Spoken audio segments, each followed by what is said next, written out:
Ensonga yino Bebe Cool ne Eddie Kenzo lwaki buno obudde bali mu kwerangira ebisongovu penge akatambi ogenda kubanga okafuna maasawo mawulire gasanyu eri family ya Reverend Father Sekabira bamulabyeko oluvannyuma lwe baali bamukwata nga bamukweka nabyo akatambi weekali mu maasawo Prima Kadashi New York State wamma omukwano gubayisa mukamu era nga Dr. Kulthum yekokola Akiramu Oweriiso nga we yali omusajja wa Super Life n'ebirala byonna ogenda kubanga obifuna wano ku Sylvia News Extra mugamba mutya mwasibye mutya bantu bange kansubire nti muli bulungi baddiyale nk'enkola yaffe mbasaba video no mujimpe like era nensaba gwe wenna atanaba kusubscribinga wano ku Sylvia News Extra nti mukwano subscribinga era onyigene mu notification bell emisubwanga byonna byemba nteekayo wano ku Sylvia News Extra nyinga okusabirako mwena brada kosefu tensaba isa kya mukama ati kibatukeko ba mikwano Suvi Airport Pick Up and Transport Service inze kenyi ndi bannange tukola ku byentambula oyagala kutwala mu kyalo ina family oyagala kutambula weka toyagala mivuyo gya bus toyagala mivuyo gya taxi nkona akena mazanga weziliawo ngena kubanga ate nkutambuza nga nkutuusa yonna gy'oyagala oyagala genda ku beach ku pate ba mikwano mukola ki mwagire Suvi Airport Pick Up bannange and Transport Service omwana wa tono tasula njala munange sigenda kulwisa era nga nkutandise ne Dr. Kulthum ono nga yali yekati onobudde yali kuba bafuka X na X yali bawa Akiramu Oweriiso eri Oweriiso ekyo eyakimutuma munange omukazi muguddeko n'agamba tombuulira omusajja oyo yali muyaye omusajja kye yankola nze indifankiroja naye neebaza mukama nti mukwano yamala nampunya naye nayita mbulumi buli obutagambika abantu kye nali mbalaga kyane nga ate n'ekyempitamu kyatakomye ku ekyo n'amuwa n'erinnya erya Super Life nti ono Akiramu Oweriiso yali musajja wa Super Life era n'agamba nti n'ekyala kito kyasinze okumukosa mbwe be bashosho inyirozi bamuvumanga ne bamusabula ne kati byonna yabivaako era buno obudde ne wabanga ayina omuntu we taliddamu mulaga shosho in-laws munange bwenkongerayo ewa Spice Diana ne Fikifa Mayiga banono ekyamazima essaawa zonna mukyala mukulu mukyala wa Fikifa Mayiga amanyikiddwa nga Grace ayinza okukaba kubanga ekintu kati buli lukya balina levo kwe bakiteeka Spice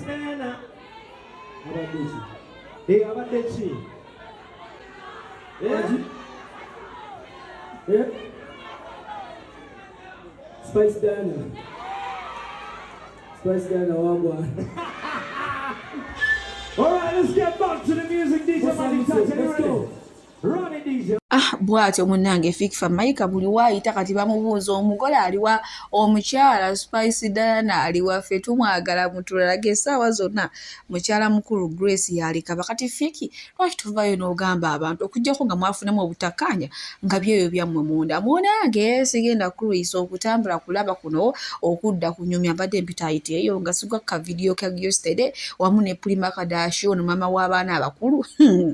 mukwano nga love kyebakola bali mu kayimba we bakola kibanage nyongero bajjukiza nti ewali abaagaana tosangayo kikyo ate oyo mu abantu banyiize ne bagamba yesterday olina okuwa mukyala w'ekitiibwa ono hindu buno obudde ali mu maka lengera kati buno ebintu bye weekoza kyokka ng'olina omukyala mu maka leerere biki bannange nyongero bajjukiza abantu bwe baba nga baali babiddeko mu love ne batuuka n'okuzaala abaana atalimu abatali babiri mukwana wo mubajjeeko engalo ekitali ekyo mugenda kuswala n'omugambo era nga woolabaawo ng'omukwano gubalumira ddala munange bwenkuzaako eno ewa pengepengo manye ennaku zino Eddie Kenzo ne Bebe Cool balinamu obutakkaanya era beerangira ebisongovu ne Bebe Cool yakola lisiti y'abayimbi be abasinze okuyimba omwaka gwa 2025 Eddie Kenzo teyamuteekako munange nno pengepengo mulina maaso wano ng'atuwa ensonga ey'abano abantu lwaki tebaagalana obuzibu akatambika kano sigenda kubanga ate mulaba mukamwa katukalaba ate tusobole okweyongerayo bamikwano n'omu ku bawala abaali basinga okubaakinga Bebe Cool nga wampisa nnyo era Bebe Cool yamuwanga zino ennyimba zimanyi season siko twala tugende nga lema mu ggagamiro gwe tulinanga emmunyenye nga Bebe Cool alinamu ebirooto bye bingi nnyo mu muwala oyo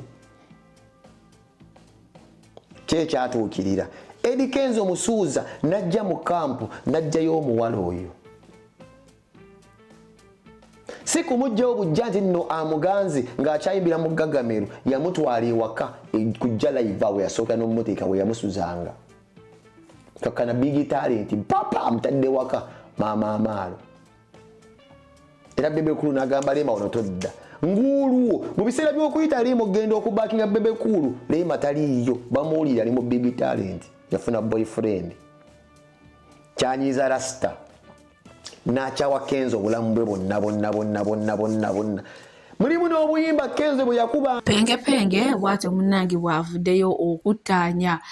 ku lutalo lw'abano ababiri okuli Eddie Kenzo wamu ne Bebe Cool. Kale bye bisigenda kubanga mbyongeramu mbu munnange Lema Namakula ng'akyali wa Bebe Cool yali muntu mulungi biki naye ate abantu bagamba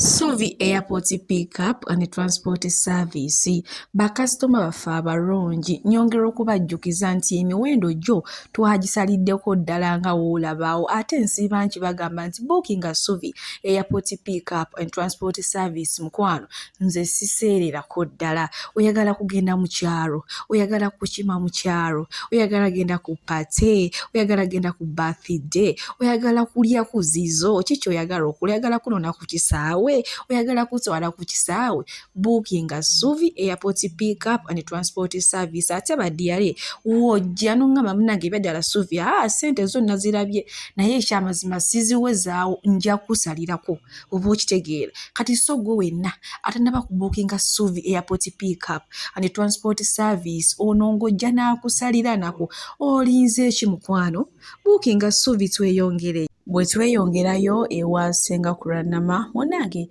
amawulire agavaayo go tegasanyusaamu yadde n'akatono era nga wenjogerera abasawo bamugambye nti asigazizza ennaku 9 ku nsi oba emyezi 3 gyokka munnange nga akyali emmere y'ensi eno omwami we ye yavuddeyo n'abitutegeeza nga naye ali mbweraliikirivu musajja wattu asoberedde waka ne mu kibira olwa mukyala we akatyabaagiro kano kaali mwagaye bamutambuzizza malwaliro gonna ag'enjawulo naye era sitira obulwadde bo bugaanidde ddala okuwona kale twongere okubateeka mu ssaala omwami Ragadi ye munnange bamuyisizaamu egaawe omanyi tuli mu biseera bya kampeyini kati yagenze najja ku stage najja neyo ensawo nga wolaba omanyi musajja ennyimba ziri awo za lulasitalasita muzitegeera muwala nkuvuddemu oyagala ssente kati najja n'akasawo ndowooza ng'akaweese kasobole okugyayo kiri kyennyini oba kyayimba oba ennyimba ze kye zitegeeza naye munnange bajjaaji bo bamusawulidde ddala kati omusajja omukulu ekyamwambazizza ensawo abadde ategeeza ki naye akyetwala myaka gy'ekivubuka naye ebirala bingi nnyo bisitagenda ate kusobola kwogera wano naye nga laka yakambadde ajjayo kiri kyawulira oba ekiri mu nnyimba ze yadde emyaka gigenda eri naye ennyimba ze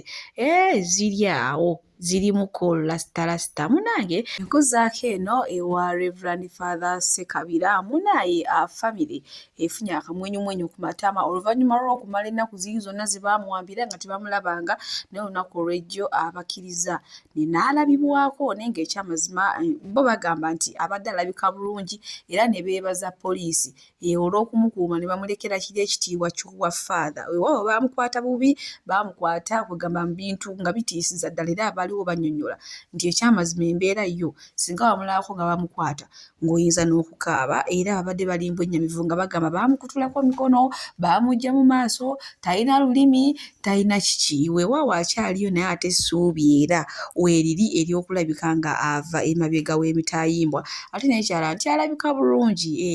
anyirira si bye biri bo nga bo byabadde balowooza ebitiisa ngenda kubanga mbalekerako akatambi maaso awo era ngenda kubanga mbasiibula naye nga sinnaba kubasiibula bannange muwagire Suvi Airport Pickup and Transport Service nze kennyini nze ab'ekimira okitegedde ekintu ekyo oba olina famire oba oyagala kutwala mu kyalo olina pate oyagala genda ku beach oyagala genda ludda wanze ensonga ezo zonna nzikolerako ddala totyamba oba oyinza okuba nga oli w'embalala oba oli w'embaale oba oli wawa nze mukwano buli lugendo lwonna nduvuga okitegedde ekintu ekyo so bookinga Suvi Airport Pickup osobola okwewala abafere omukama bankumire bye bye.